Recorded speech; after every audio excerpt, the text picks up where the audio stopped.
Interesting না হলে তো আমি কাজই করি না। আমি সবসময় ইন্টারেস্টিং সাবজেক্ট, ইন্টারেস্টিং বিষয়, ইন্টারেস্টিং লোকজন, এরম লোকজনের সঙ্গেই কাজ করতে ভালোবাসি।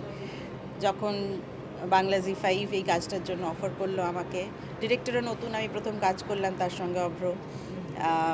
এবং সবথেকে বড় বিষয় হচ্ছে আমার চরিত্রটা।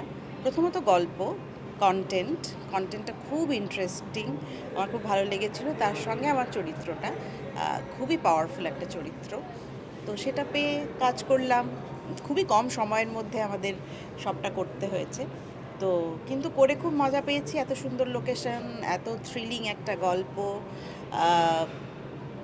লোকেশনে গিয়ে শ্যুট করেছি ঠান্ডার মধ্যে পুরুলিয়াতে, তার মধ্যে কলকাতাতেও শ্যুট করেছি। সব মিলিয়ে আমার কো অ্যাক্টর খুব ভালো ভালো ইয়াং কো অ্যাক্টার্স পেয়েছি।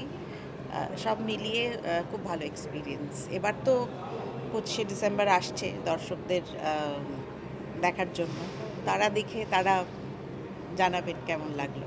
একদম প্রত্যন্ত গ্রাম, মানে যেরকম গল্পটা তে একটা বাড়ির প্রয়োজন, যে বাড়িটাকে কেন্দ্র করে গল্প রঙ্কিনী ভবন, সেই বাড়িটা একটা প্রত্যন্ত গ্রামে পুরুলিয়ার একদম ভেতরে। সেখানে গিয়ে আমরা, মানে সেখানে ঠিক করে থাকার জায়গাও ছিল না, কোনো হোটেল ছিল না। তো আমরা একটা সেই বিয়ে বাড়ি ভাড়া দেয় সেরকম একটা বড় বাড়ি, সেখানে থেকে, কারণ এর বেশি আর কিছু মানে পাওয়াও যেত না ওই জায়গায়।